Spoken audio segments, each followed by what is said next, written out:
Welcome to the video. We have seen cipher simple example in the previous part.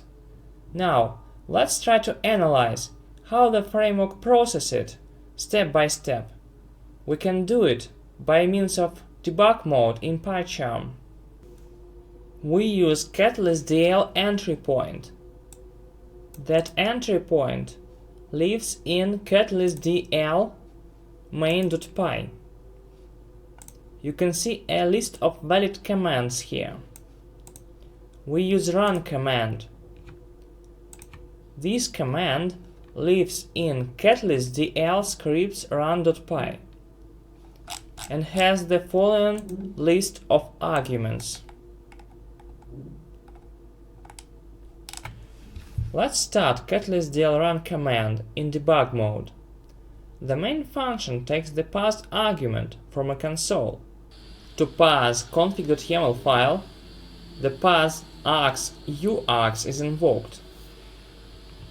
Then it sets a random seed to guarantee reproducibility. After that, it sets flags for GUI and N. On the next line, the function imports the experiment and runner classes from init.py module. The experiment class constructor is invoked with config argument. At the same time, the runner class constructor is invoked with no arguments. If you specify a directory for logs, the framework dumps the environment and code.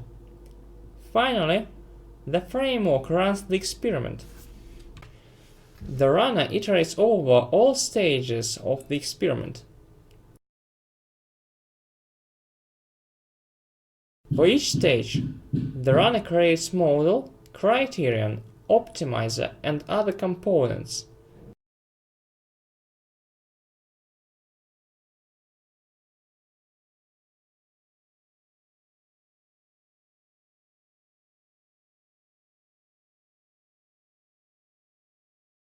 When loaders are created, getDatasets method of our experiment is invoked. Here we can debug our method.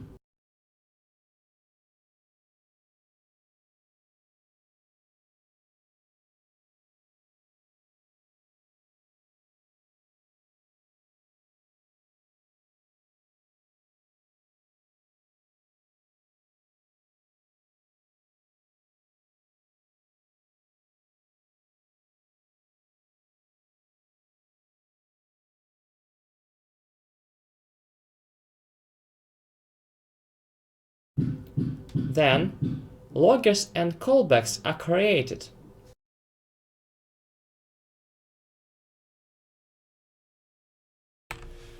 The iteration over epochs starts. In each epoch, we process each loader.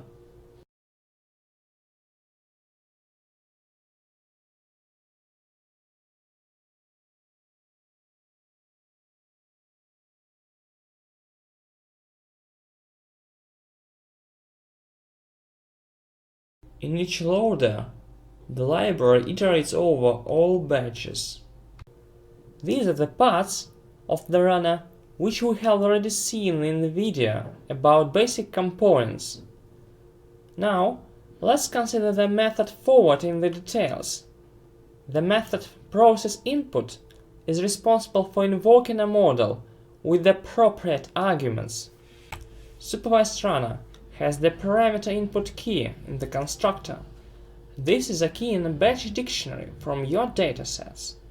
In case this key has type string, the process input string is used to process the input. The method just takes a tensor from the batch by the specified input key. Then it passes this tensor to your model. Please note, our model SimpleNet is invoked and only one argument is passed.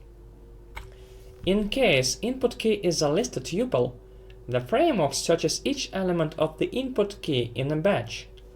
This is the right way to pass more than one argument to your model. Eventually, if input key is none, your model is invoked without arguments.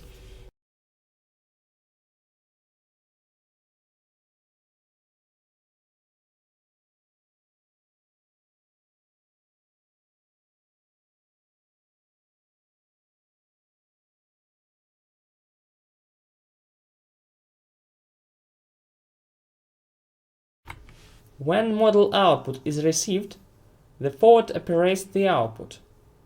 This is a simple set of functions to construct a dictionary. Again, there is the output key argument in the constructor.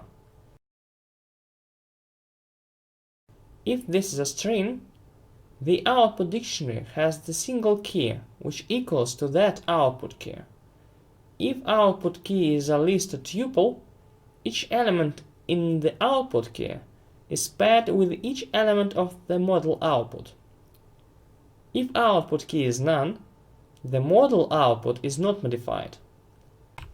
To make a conclusion, if your model expects more than one argument or returns more than two elements, you should create a child class of supervised runner and override input key and output key arguments in a constructor.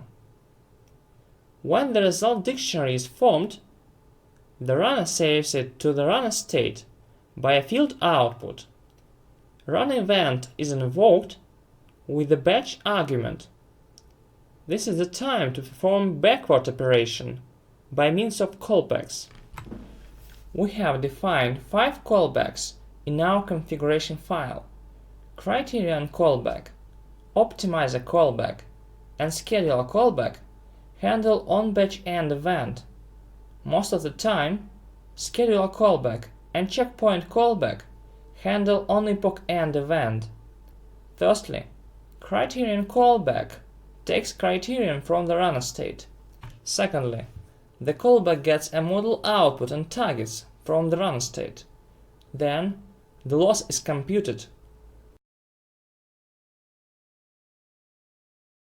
Finally, the loss is saved into the runner state.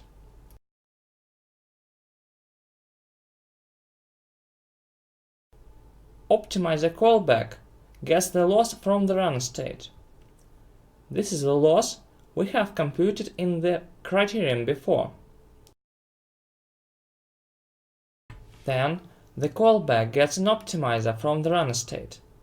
Backward method is invoked to calculate gradients. Finally, grad step makes a gradient step for a given optimizer to change model weights.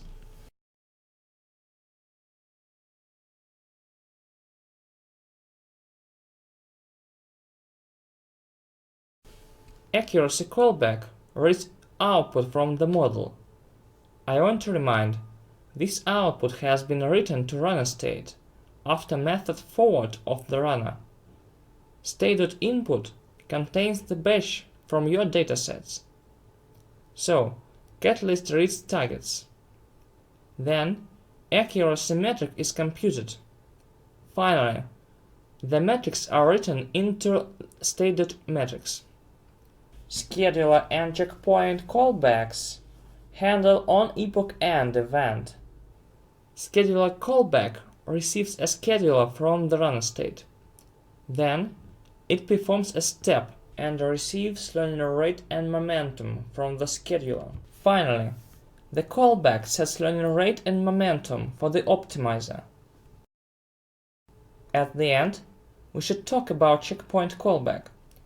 It handles on-epoch end event in the following way. It packs a lot of components into one dictionary.